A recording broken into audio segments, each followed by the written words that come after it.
Udaipur files எல்லா முஸ்லிம்களையும் target பண்ணி எடுக்கப்பட்ட ஒரு படம். நீங்க முஸ்லிம்ஸா இருந்தா இந்த வீடியோவை ஸ்கிப் பண்ணாதீங்க, ஷேர் பண்ணுங்க. முஸ்லிம்களுடைய கோபத்தை தூண்டுற விதமா இப்போ ஒரு படம் ரிலீஸ் ஆக போகுது ஜூலை 11. இந்த படத்தோட ஸ்கிரிப்ட் என்னன்னா, முஸ்லிம்களை அடிமைப்படுத்துற மாதிரி காட்டுறாங்க. தேவபந்துடைய உலமாக்களை கேவலப்படுத்தி இழிவுபடுத்தி தீவிரவாதிகளாக காட்டுறாங்க.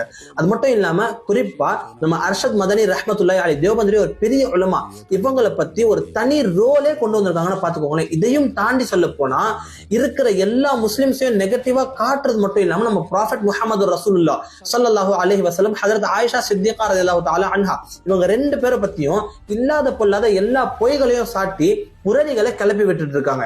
இந்த படம் ரிலீஸ் ஆகிறதுக்கு முன்னாடியே இந்த வீடியோ எந்த அளவுக்கு முடியுதோ அவ்வளவு உங்க ஃப்ரெண்ட் சர்க்கிள்ல ஷேர் பண்ணி இந்த படத்தை ரிலீஸ் ஆகிறதுக்கு முன்னாடியே பாய்காட் பண்றோம். ஏன்னா இது ஒரு பெரிய மோசமான ப்ராபகண்டா. இந்த மூவி ரிலீஸ் ஆகவே கூடாது. இந்த மூவியை நீங்க பார்க்கவே பார்க்காதீங்க. சோஷியல் மீடியால வாய்ஸ் ரைஸ் பண்ணுங்க. ஏன்னா நம்ம ப்ராஃபெட் முஹம்மது ரசூலுல்லாஹ் ஸல்லல்லாஹு அலைஹி வஸல்லம், நம்ம தூதர், அவங்க நம்ம உயிருக்கும் மேலான ஒரு நபர். அவங்கள பத்தியே ஒரு படத்துல இழிவுபடுத்தி கேவலமா பேசுறாங்கன்னா நம்மளால பார்த்துட்டு சும்மா இருக்க முடியாது. அதனால இந்த வீடியோவை முடிஞ்ச அளவுக்கு உங்க முஸ்லிம் நண்பர்களுக்கு ஷேர் பண்ணுங்க.